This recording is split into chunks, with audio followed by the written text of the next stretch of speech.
Барлықтарыңызға сәлем достар, каналыма қош келдіңіздер. Бүгін мен сіздермен бірге айраннан жасалынған өте жұмсақ, тәтті құймақтың рецептін бөлісетін боламын. Менімен бірге дайындауға шақырамын. Ең алдымен таза ыдысымызға жылы айранды құямыз, үстіне сода саламыз, тұз саламыз, тағы да араластырамыз. Бізде соданың реакциясы тез болады. Айран мен сода екеуі біріккенде реакция тез болып, бізде айран көтеріліп, көпіршіктер пайда бола бастайды. Үстіне 2 жұмыртқаны саламыз, тағы да толықтай араластырамыз.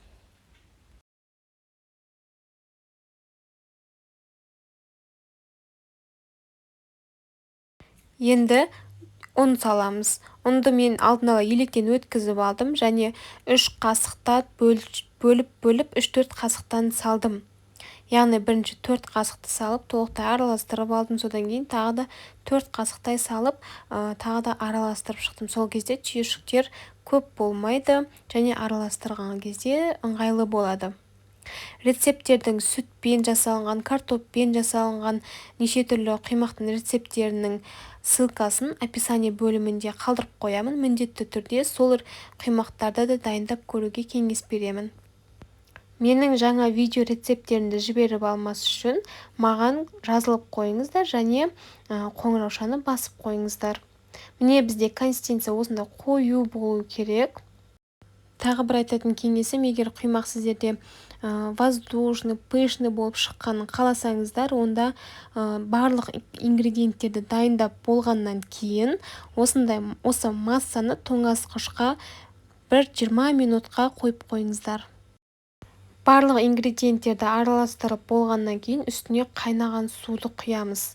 Тез-тез араластырып жібереміз. Тез-тез араластырылмаса, түйіршіктеліп қалады және бізде қамыр пісіп кетуі мүмкін.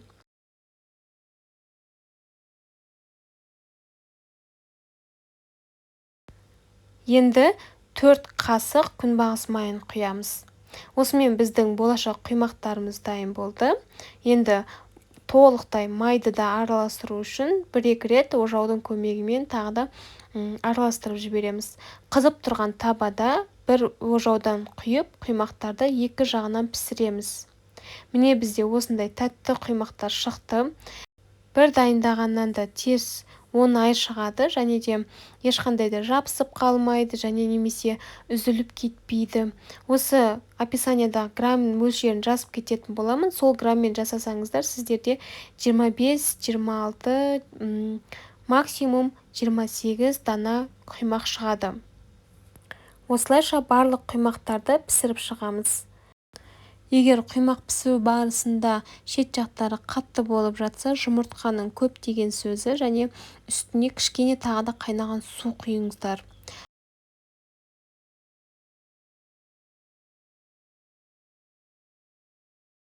Міне біздің құймақтарымыз дайын болды.